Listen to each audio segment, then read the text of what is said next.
The most basic level luge is just extreme sledding. It's just a Winter Olympic sport that uses the same track as bobsled and skeleton, but we go feet first on our back. No matter how the members of the USA Luge team describe their sport, Normally, you got to show a picture because no matter how much you describe it, they're still like, what? they all agree the sled is just as important as the athlete. It's time to the 1,000th of a second, so anything that you can do to make the sled go faster could potentially be an advantage. Which makes all the testing and technology put into each sled almost as valuable as the sliders themselves.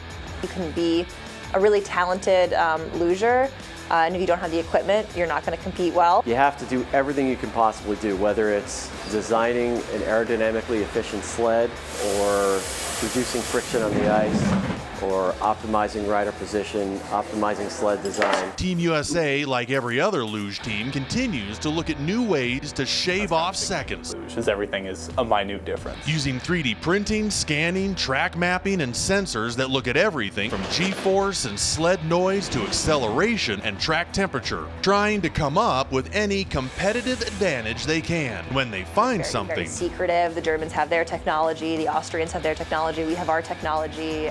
you can bet that they'll do their best to keep it under wraps for as long as possible. They'll come out just before the run. Then after the run, they'll go right back in the bag.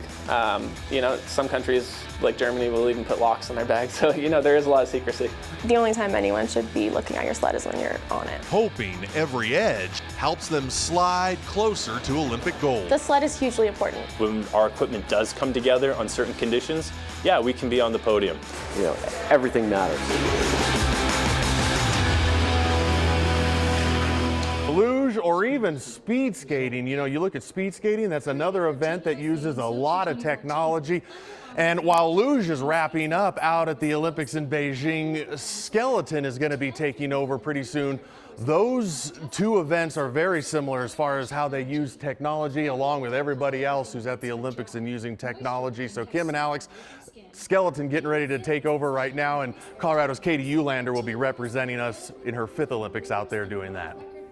Who knew all this technology? And I didn't know that it would be different by country to country. You would think they would use the same thing. I know. And Matt, we're like, this is like, it sounds a little bananas to strap yourself into this thing with just a helmet and go at wicked speed. I'm thinking maybe you have tried it once.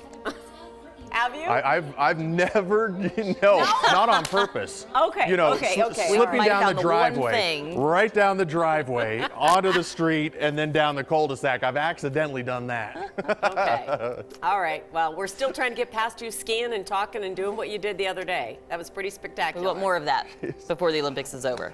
Yeah, I'm feeling it this morning. Maybe I'm getting a little too old to be doing that. Oh, no. Forget it. All right. That's you. good stuff. Thank you.